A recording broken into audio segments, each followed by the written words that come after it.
Imagine walking along a beautiful path, but with each step, the ground beneath your feet becomes more unstable. At first, you think it's normal, just part of the journey. But one day, you realize it's not the ground that's giving way. It's him, breaking it apart stone by stone, so you can't move forward without him. That's how manipulation works in a relationship. It doesn't arrive with shouting or visible bruises, but with words that stick in your mind like invisible thorns.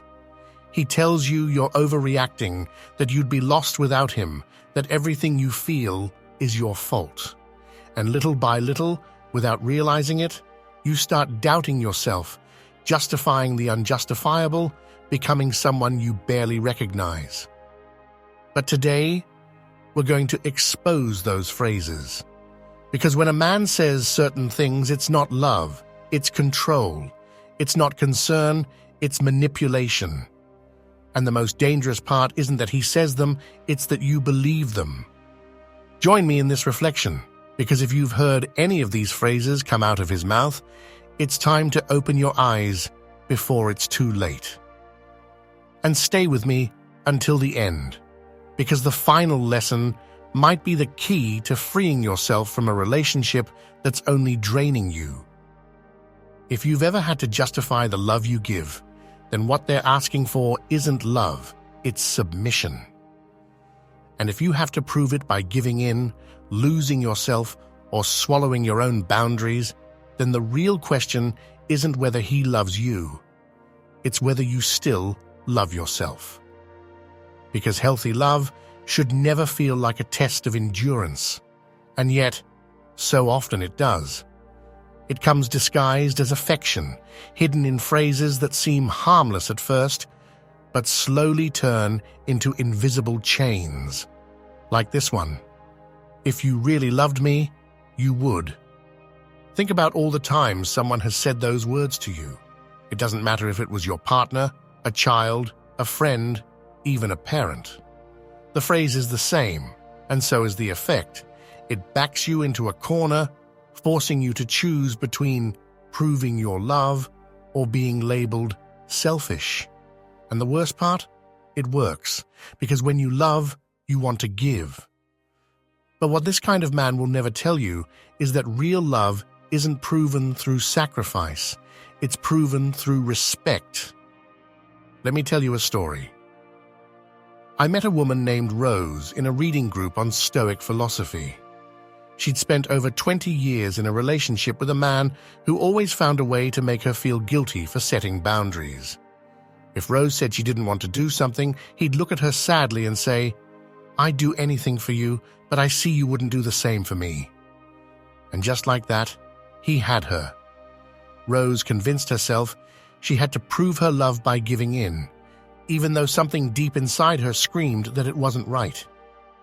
But one day, while we were reading a passage from Epictetus, something clicked. It said, "He who depends on the approval of others to feel at peace is a slave to everyone but himself." Rose felt like those words were speaking directly to her. She realized she'd spent 2 decades being a slave to an idea of love that wasn't love. It was control. And when she finally stood up to her partner and told him she would no longer do things against her will just to prove something to him, his response was immediate. "Then you don't love me anymore." That's when Rose saw the truth. It wasn't her love that had disappeared. It was that he had never truly loved her. Stoicism teaches us that healthy love isn't built on conditions or forced sacrifices. Love isn't a contract where one person has to lose so the other can win. If someone makes you feel like you constantly have to prove your love by giving in, what they want isn't love, it's power. So today, I want to ask you something. How many times have you held back from doing something out of fear that you'd be accused of not loving enough? How many times have you said yes when you wanted to say no just to avoid conflict? The next time someone asks something of you in the name of love, ask yourself this: if I didn't want to do it, would they still respect me? If the answer is no, then what they're asking for isn't love. It's obedience. And love should never cost you your freedom. If love shouldn't be a test of sacrifice, it shouldn't be a constant battle to be believed either. And yet, so often we find ourselves in relationships where our emotions are dismissed as overreactions, where the other person looks at us with disdain and says, with that mix of mockery and contempt, "You're too sensitive. You blow everything out of proportion." This is the second issue we need to talk about, because when someone says that to you, what they're really doing is invalidating you. They're stripping away your right to feel, to speak up about what hurts, to draw a line. It's not just a harmless phrase, it's a weapon, and it's dangerous, because little by little, it makes you doubt yourself. You start wondering if maybe you are overreacting, if maybe it's all in your head, if maybe the problem really is you. Stoicism teaches us that emotional control is a pillar of inner strength, but control doesn't mean denial. It doesn't mean letting others decide whether your feelings are valid or not. Marcus Aurelius said, "Don't let your soul become a hostage to the opinion of others." And that applies to the way you experience your own reality too. If someone makes you feel like what you're experiencing isn't real, they're not trying to help you, they're trying to silence you. I know many people who've spent decades trapped in this kind of relationship, used to having their emotions dismissed, their concerns brushed off as simple drama. And over time, they learn to stay quiet. They learn to swallow what they feel, to let things slide, to convince themselves it's better not to speak up, to avoid another fight. But what really happens is that, in the process, they start to dim. They lose trust in their own intuition, in their ability to decide what's right and what's wrong. They become a shadow of who they once were.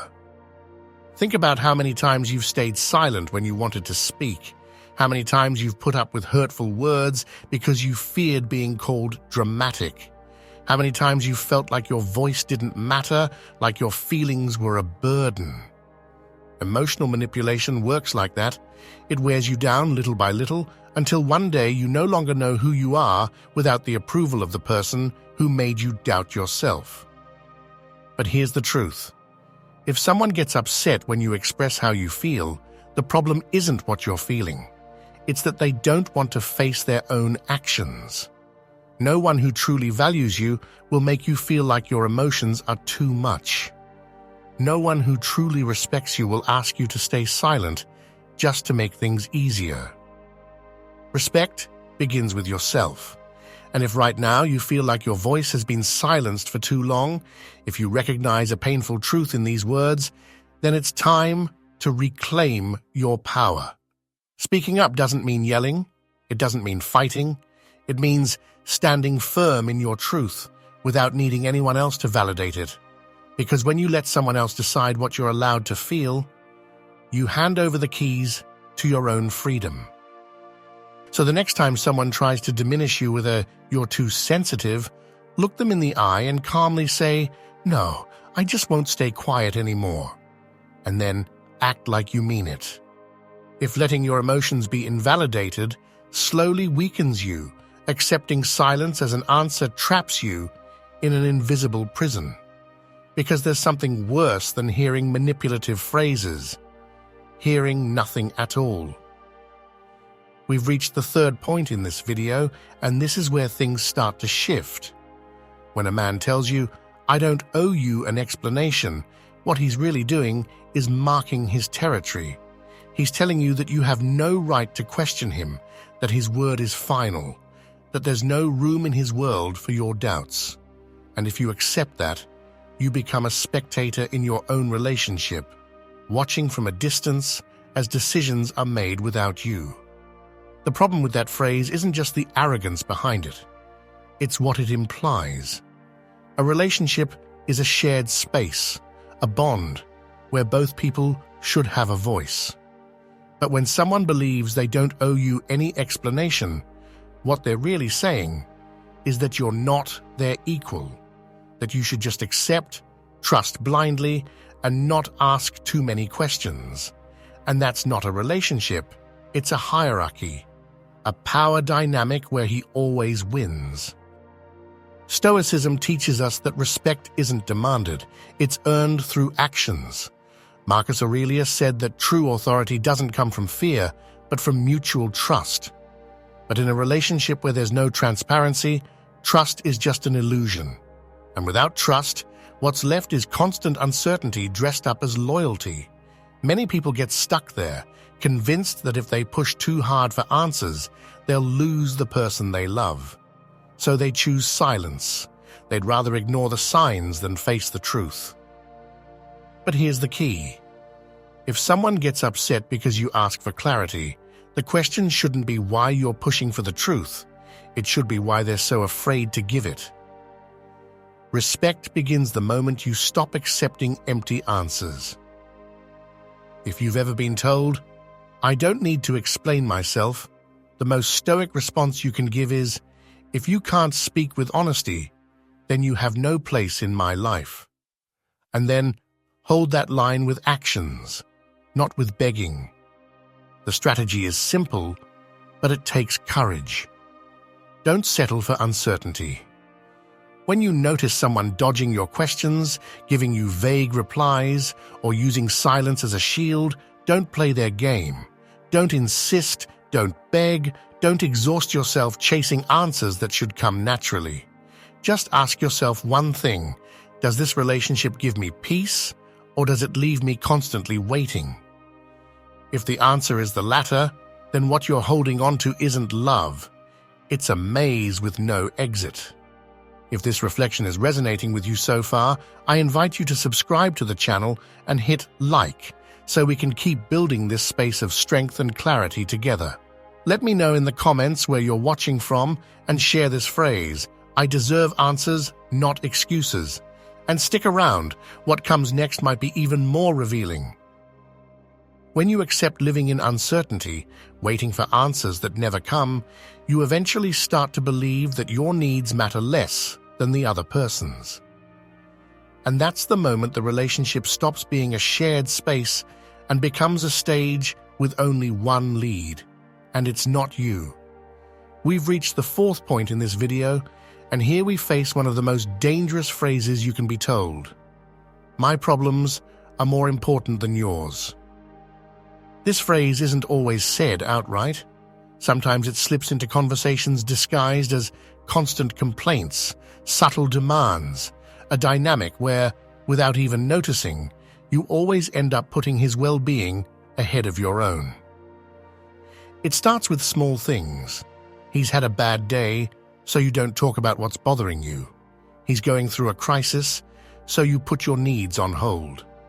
He's tired, so you decide your exhaustion can wait. And little by little, day after day, you begin to disappear. You become unconditional support, a quiet presence who gives, listens, understands, and yields, but rarely receives the same in return. Stoicism teaches us not to expect from others what they're not willing to give, but it also reminds us that respect is a principle, not a favor. Marcus Aurelius said that each person is responsible for their own balance, and that handing someone else control over our peace is the fastest way to lose it. And yet, many have spent years, sometimes decades, postponing their happiness to tend to the emotional crises of someone who never once did the same for them. Because here's what you need to understand. A man who makes you feel like his problems matter more than yours isn't looking for support, he's looking for a shield. And if you accept that role, you become a shelter that's always open for him, but never finds warmth when you need it most. This kind of relationship wears you down in silence. At first, helping him feels like an act of love. Giving in feels like commitment. But over time, you start to notice he carries nothing, because you're carrying it all. And one day, you realize you've taught yourself to stay quiet, to hold on, to tell yourself your feelings can wait. But the truth is, they can't. Because no one can live on endless pauses. No one can find peace in a relationship where their pain always comes second, where their happiness is optional instead of essential. And the worst part is, when you finally try to speak up, the answer is always the same. You have to understand, I've got too much going on. And right there, in that moment, you find yourself trapped in the justification trap. You start to believe that his suffering is a valid reason to neglect yourself, that his pain gives him the right to take up all the space. But here's the truth you need to hear. You matter too.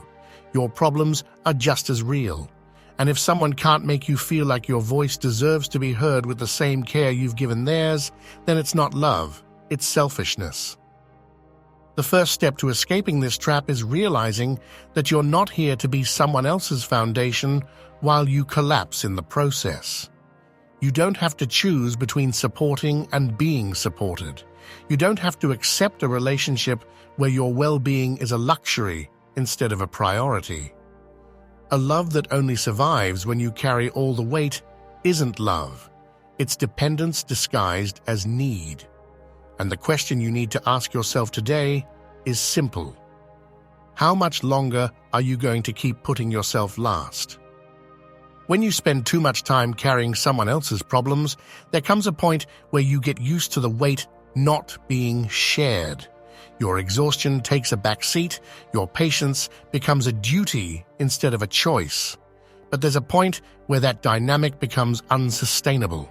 And the worst part is, when you finally try to set a boundary, the response is almost always the same. I won't talk to you until you get it. We've reached the 5th point in this video, and this is where manipulation turns into punishment. Silence is a weapon. Not the kind of silence we choose to find peace, but the kind that's used to dominate, to control, to make you feel like if you don't give in, if you don't align with his expectations, then you don't even deserve his attention. It's a calculated punishment designed to make you doubt yourself, to make you wonder what you did wrong, when the truth is, you did nothing wrong. The only thing you did was dare to exist outside his rules. And for a man who needs control, that's unacceptable. The trap of this kind of manipulation is that, at first, it hurts. The weight of his absence feels heavy. The lack of answers is unsettling. The uncertainty of whether everything's fallen apart because of you eats away at you. And so, you give in. You search for explanations, you try to fix something that was never broken to begin with, you work to repair what he intentionally damaged, and that's how the cycle repeats. Every time you refuse to accept something that harms you, every time you ask for respect, every time you dare to challenge the idea that only his well-being matters, the response is the same, the punishment of silence. Until you learn, until you give in, until you submit. But here's the truth. You are not here to beg for attention. You're not meant to tiptoe around someone who uses indifference as a means of control. And if you've ever felt like love has turned into a game of endurance, where the one who breaks last wins, then you need to hear this loud and clear. In a healthy relationship, no one should make you feel like you have to pay a price just for being yourself. Breaking that cycle isn't easy, but it's possible, and it starts with one decision: stop reacting. Because every time you fall into the trap of chasing him, of trying to fix his silence, of begging him to speak to you, you give him exactly what he wants: confirmation that he's in control. Stoicism teaches us that while we can't control others, we can control how we respond to their behavior. And the most powerful response to manipulative silence is conscious indifference. Don't beg. Don't ask. Don't search for answers where there are none. Just watch, understand the game, and refuse to play it. I know it's not easy. I know the fear of losing someone can make us endure more than we should. But you need to ask yourself this. If the only way a relationship works is by living in fear, what are you really gaining? Because love isn't measured by who gives in more, who holds out longer, or who works hardest to keep something alive. that should never have been a battlefield. Love is measured by the freedom to be yourself, by the peace of knowing you can speak without fear, by the certainty that your worth doesn't have to be proven through suffering. And if you're still trapped in this cycle today, it's time to ask yourself, how long are you going to let the fear of emptiness make you settle for less than you deserve? If you've made it this far, it's because something deep inside you knows you can't keep living in this trap. Because love shouldn't feel like a rope tightening around your neck every time you try to breathe. And yet, you're still there, wondering if maybe, just maybe, there's still something left to save. But here comes the hardest question of all. What if there's nothing left to save? What if the only thing keeping you there is the fear of letting go? We've reached the 6th point in this video, and now it's time to talk about the most poisonous phrase of all. Without me, you'd be nothing. These words aren't always said out loud. Sometimes they slip in through gestures, through glances, through subtle comments. It's the attitude of someone who sees themselves as irreplaceable, someone who's built a web of dependency so tight around you that you end up believing you couldn't survive without him. Now imagine for a moment that you wake up tomorrow and nothing's changed. The arguments still come, dressed up as love. You're still walking on glass every time you try to set a boundary. There's still that shadow of doubt whenever you want to speak up, wondering if it's even worth it or if it'll just lead to more silence. Now fast forward a few years, picture yourself in that same relationship a decade from now. What do you see? More peace or more exhaustion? More love or more sacrifice? Do you feel more alive or more trapped? If the only thing that changes over time is how deeply worn down you feel, then you're not in a relationship. You're serving a sentence. But the real question isn't how you got here. It's what you're going to do with this truth. Because when someone says to you, without me, you'd be nothing, what they're really saying is, I want you to depend on me forever. And that's the biggest lie of all. No one who truly loves you wants to see you diminished.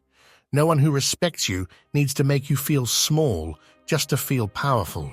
But if you've heard this kind of message long enough, you start to believe it. And the worst thing that can happen isn't that he says it, it's that you start thinking it's true. This is where you stop. This is where you look in the mirror and ask yourself, who was I before this relationship? What were my dreams before I started believing my worth depended on someone else? When did I stop trusting my own strength? Because no one has the right to define you. No one gets to tell you that you are nothing without them, because you're still you. And if today you feel like you've lost your essence, then it's time to take it back. Stoicism teaches us that the greatest power we have is over ourselves. Marcus Aurelius said, "The man who has mastery over himself is the most powerful of all." And that starts with one decision: to stop handing your identity over to someone who only knows how to shrink you. The question isn't whether you can live without him. The real question is, how much longer are you going to survive instead of truly live? If someone has spent years making you believe that you're nothing without them, the real danger isn't in their words, it's in the moment you start to believe them. Because the most effective form of manipulation isn't the kind that traps you with shouting and threats. It's the one that settles quietly into your mind and convinces you there's no way out. And that brings us to the 7th point in this video, the final phrase that completes the cycle of dependency. No one else will ever love you like I do. Think about how many times you've heard that.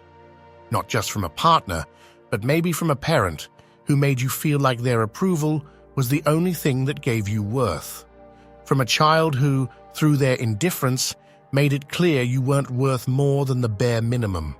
From a society that tries to make you invisible as you age, as if love and affection had an expiration date.